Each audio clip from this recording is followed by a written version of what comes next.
Good morning, everyone. We decided to interview the guidance counselor at Liceo de Cagayan University, a proud alumna of Liceo.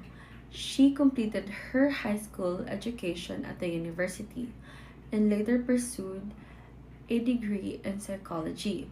With a deep passion for student welfare and development, she has dedicated the past 29 years to serving as a counselor at Liceo.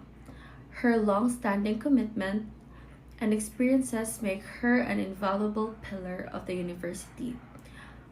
university guidance and counseling services. So she's none other than Miss Rosie Ruffles. Sige na la. Okay Okay. na lang guro ko. Okay. Ay, Right, so good morning, ma'am. First of all, we would like to sincerely Good morning, thank Day. you for giving us your time today. tayo na ba? And we truly appreciate this opportunity to learn from your experience as one of our alumni in Liceo de Cagayan University. And before we start with the main questions that we will ask you, we prepared three questions that are we would like to ask you po. First is, can you tell us a little about yourself and what you're currently doing po? Okay. I'm Miss Rosalie Efra Falls. I'm currently the director for the Guidance and Counseling Center. Basically, you're talking about alumni. I graduated here in my high school, but my college, my master's and further studies is in the other school. So I've been with Liceo for 29 years already. As a counselor. Yeah. Okay po. Next question is, did you imagine yourself in your current career path when you're still a student? Since my course leading to this profession is psychology, so I think it's really where I am leading to. So into counseling. Part of my major is counseling. That's how it is. Yes. And last pre-interview question po, looking back, how would you describe your overall college journey here in Liceo? I mean, high school. College or high school, no. Pero like basically my high school experience with Liceo, it was fruitful since I spent 4 years in here. So it's like my youthful year. So I think it was very memorable and worth learning because that's where our thriving years comes to takes place, diba? We get to engage with others, we develop interconnectedness with others, our teachers, and lessons being prepared. We are actually prepared to hurdle difficulties during our high school. I don't know with how you went through with your high school, but that's how high school was. In my time, we were given tasks that would allow us to be resilient people. So I think that's the beauty of it, that you get to work hard. So that's how it also brought me into where I am right now, to develop perseverance out of it and to be able to grapple all the difficulties that we have. So and then bring out the better person. Not actually the best, but better ones. Alright, so we will proceed with the main interview questions. First question, what were some of your most memorable experiences during your time at Liceo? I was a youth then, so medyo high school pa siya ang dating niya. So I think most of that was more on learning, no? Learning more on basic lessons. But I also learned to have good friends, choosing good friends along the way. And then it also allowed me to develop a sense of excellence in what I do. So I have to work hard, study well. I think it's building good habits of studying, and then focus. It's very important. But more so, it's also establishing better friendship, because that's how it is, right? It also keeps us going into our day-to-day experiencing. And most of all, I think it's also going with value system. Because when you're in high school, diba, there's the building of value system. What are the core values that we have? So that's how things are. So it molded me to be better in my craft as a person. And most of all, I always made it sure that I will pass my requirements ahead of time or on time. I don't like sloppy work. So I wanted my work to be at its best too. So that's how it is. That's discipline at its best. think that's how. Oh, yeah. Yes. Okay. Did I answer it? Yes. Okay. Because we also relate to the part that friendship is also the main part on our school journey. Yeah, of course. Okay, ma'am, for the second question, Uh. how did your education at Liceo help shape your personal and professional growth? Okay. I think it directed me to the path that I was wanting because I wanted to go with serving. On my high school years, di ba, we have vocational formation of what do you want to be when you grow up? Like, what do you want to take up when you reach college? My leading to was when I have take this course, I will become a nun. Oh, so I wanted to be a mother. I did not end up to be like that. But that was leading to like, why do I have to do this? Because I wanted to serve the people in the community. So service was part of my plan then. Little did I know that I would not end up into the convent, but I ended up in a school wherein my personal growth has taken place into being a counselor, being a teacher in the formative years also, no? And then most of all, it shaped me to keep going, to, of course, no, to hone my skills and to be good in my craft as a counselor. So I think that's how it is. And then, little did I know that I am my own better person. Then I would want to have a rippling effect of goodness of myself to others. And that's the community service that we have. I think Liceo inculcated in me the value of service too, where compassion and service goes hand in hand. Ayun. Asa? Mga pakit. Sige. Another one now is, what extracurricular activities or organizations were you involved in during your time in Liceo? I may have not been involved with organizations, but when there are activities in school, I made it sure that I will participate. So, whether extracurricular activities like dancing ba siya, or any presentation we'll do, or election ba siya of officers in the student body that we have, I made sure to participate. I made sure that I will be present. Why is it so? Because being present is very important. It's allowing you to step up, and then just to participate, it allows you to look into working with others and become collaborative.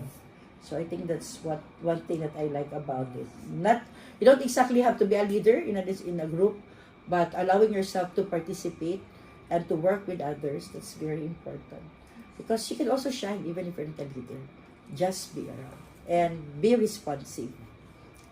Okay, thank you. I'm answering it. Sige, thank you. So, for the next question po, can you share your career path after graduating from Liceo? Career path. Siguro since I had it in my high school, my career path was going to service, no? So, I wanted to take up related to what I wanted to be. So, I have seen myself work in a community. So, I really chose during my time when I graduated, there was no psychology yet in Liceo. So, that's why I opted to be in another school. But that doesn't mean I did not love Liceo. But I have to go through such. But then, little had I known that when I graduated, I have to be back in Liceo. Then, I was able to practice what I wanted. The career path of becoming a psychology graduate to becoming a professional counselor. And it's nice because I was able to see and then to work on my plan, and then to achieve the goal that I have, and then was able to practice it. So, I think it's important that to you are the youth of our generation, whatever it is that you dream about, work on it. And when you work on it, give it your best. Your every day is a work in progress. So that by then, you'll be able to realize your dream. And this aspiration will be into reality. I think this is how I am doing as a counselor now. From that dream that I had when I was in school to realizing it and to be able to practice it the way each one of you would also do. Thank you. So, for the next question, Mga question, mga pang big. what advice would you give to current Licean students who are preparing to graduate? Best preparation for a Licean to graduate and to be in the world, is always keep an open mind to a lot of things. Grow from your learnings, and then most of all, I think what's important is whatever your teachers have taught you, learn from that. It's very important. And while you are in school, practice taking down notes. Especially if you will be taking the board exam, read now, study now, review now. And whatever you're digging day by day, that will be very helpful to you, especially if you'll be taking the boards. Because you have some notes to bring with you and to open. It's easier to go with boards on the board exam. And then also, never be complacent as much as you can. Practice the beauty of discipline in many ways. And then, I think I was taught how to be loyal in my day-to-day experience. It's very important to be loyal to yourself, to take good care of yourself, so that then you can take care of others. So that's why I was able to bring in my experience when I was then growing to now that I am a professional. So to the youth, forge goodness of you, so that when you graduate, you are ready to face the challenges of the world as a professional. So, what values or lessons from Liceo do you carry with you in your daily life and work? Oh, the value of discipline, the value of being around. Very important sa ako ang being present. Why? Because my being present allows me to be in touch with reality, and it also allowed me to be able to work with others. See, but you have to learn to adjust. When I am a disciplined person, I can adjust with others. And more so, I think more on integrity. The practice of honesty is very important in your day-to-day dealing. In little or in big things, honesty is important. That's why, as much as you can, the essence of integrity is when you say it, you mean it. So when you mean it, you work on it. So that you will not be tainted with dishonesty. So as much as you can, be honest in all your undertakings. When you do your work, give it your honest shot. When you read through, do not expect others to always be there for you. You have to learn to work on yourself and with yourself on your own. So that by then, you will be an independent learner. And then by then, you will be able to work on progressing yourself. So the values of Liceo, I would always remember to work with integrity. I also would with loyalty, because you work hard in and most of all, excel. Dig well. Excel in many ways at them. You say, I'm not as good as this one, and you know that you're not good at it. Help yourself. Work on it. Then be better at it. Because it will become better when you try it. Keep trying. When things doesn't work the way you wanted it to be, adjust a bit. And then approach it in a better perspective. You'll get by. So it's very important. Your value system, keep it with you. Those are things that I really have, no? The integrity that I have, the discipline that I have, no? Very important siya. And I excel in many ways. And then most of all, working with others. That's, you take care of yourself, you can work with others. Diba? When you learn to take good care of yourself, you can then take care of others. That's why community is important. Service is important. So you cannot serve others if you will not take care of yourself. Diba? You always say, we cannot give from an empty cup. So fill yourself first. Then you can fill in for others. So, And be loyal. Be loyal as much as can be. Oh. if you could go back in time and give advice to your younger self while you were still a student at Liceo, what would you say? Have fun!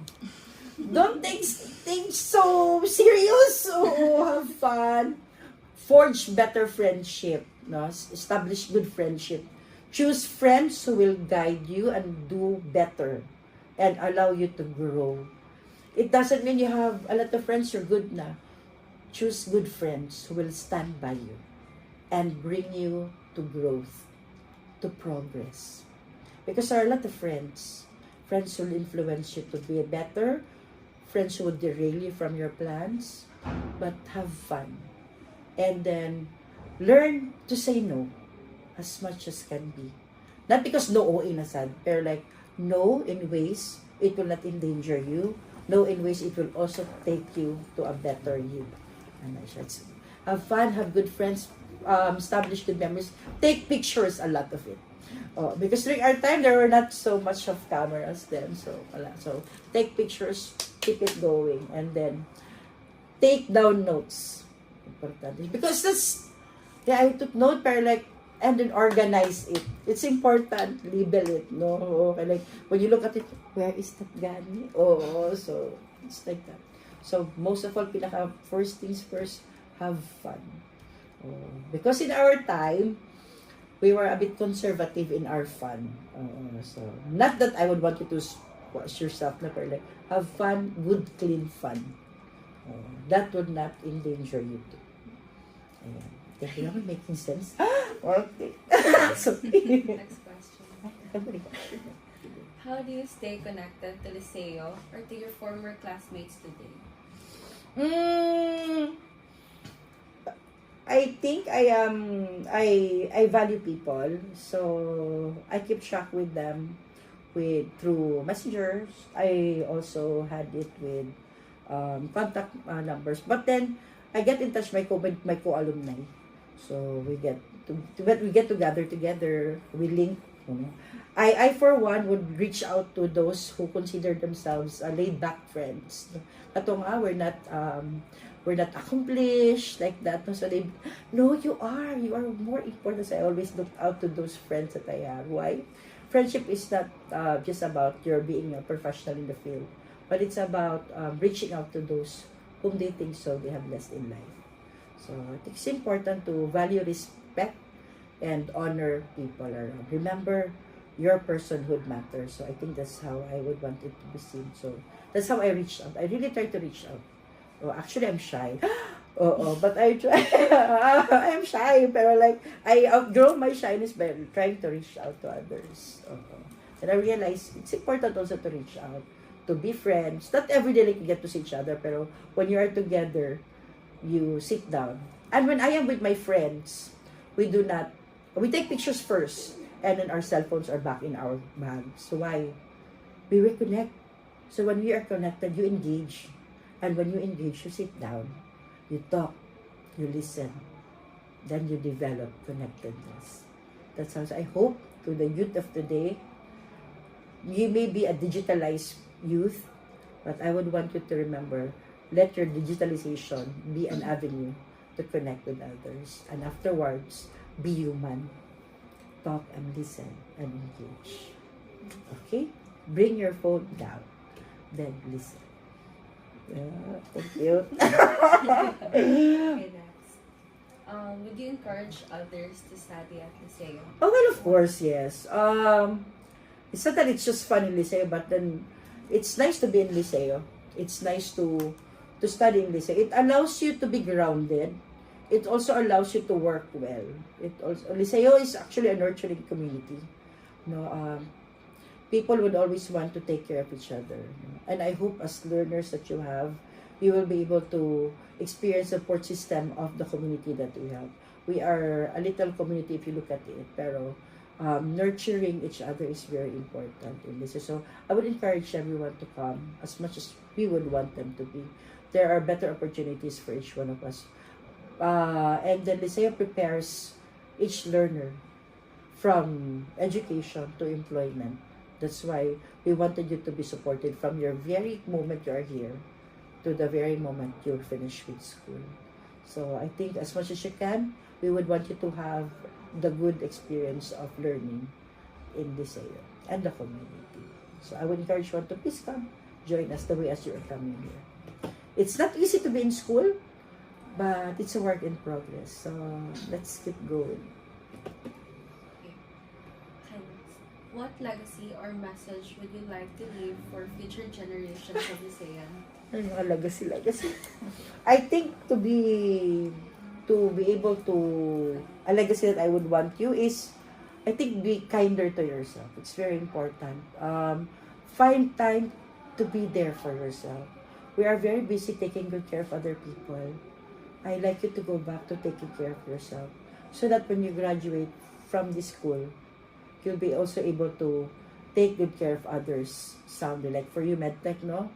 You will be you're not always going to be in the lab. You will be engaging with people around. I think your patience is very important. Your being mindful is very important. But before you become mindful to others, be mindful with yourself. So that by then, whatever goodness it is that you have, it will echo to the world. You are a good Licean. Bring it on. Salamat. Yung mga pointers, okay? For second to the last question, any final words or shout-outs you'd like to share with your former teachers, classmates, or Dinsea community? Oh, I would want to thank my teachers for honing me to be the person that I am. I grew up with teachers who were very, very strict. But their being strict allowed me to tame my behavior, especially in my habits of studying, to bring in excellence in my output, that I really have to study. And then I'd like to thank them for the values inculcated to us learners when we were younger, because those values were embodied in what I am doing right now, in my work, in my choices in life, that I do not make decisions immediately. I do deliberate. My decisions. To what good will it bring me? And to what good will it also be able to bring into others? So I always make sure that I will be decisive. So it's very important to me. And I'd like to thank them for allowing me to weigh things. It's very important. And the school allowed me to take pride in what I do, because I am taught well. And I had good teachers. And the school has provided me with better opportunities of learning. And during that time, there was scarcity of books yet. So we really have to write. You have the access of the internet and this, diba? The gadgets and everything for us. We have to go to the library and read through. Take down. So I'm very particular with notes. So I like to write. I think that's very important to write, to take note. That's very important. So I thank my teachers for being very diligent with us and very patient with us. I think I learned that from them too. And I thank the school for bringing out the person that I am, helping me to be better, much better. And I think that's it, Ma'am. Thank you for sharing your story and for allotting your time for us. And is there anything else you'd like to add before we close this interview? I thank you for coming over and for choosing me for this interview. Okay, I thank you for finding time to be here. As Liceans in the community, love yourself. Take time to be with yourself, and then date yourself, and then most of all, work for yourself, so that then you can work with others. Remember, your preparation now is your preparation for your future. So study well, listen to your teachers, and establish good habits, especially study habits. Build it up. Not be complacent. Importante siya to help us navigate us to our goal and our path. Because whatever you do now will have an effect in your tomorrow. So, do good to yourself and live your life to the fullest. Yun pa daw nila, seize the day and make your day worthwhile. Okay? And God bless you. Be safe. Thank you. Thank you, Yay. ma'am. You're welcome. Yay. As a group, we realized that our interview with Ma'am Rose gave us a valuable insight not only about her personal journey but also about what this journey means to us. We learned that the experiences and opportunities in Liceo, whether in academics, extracurricular activities, or friendships, play a huge role in shaping both personal character and professional growth. Her story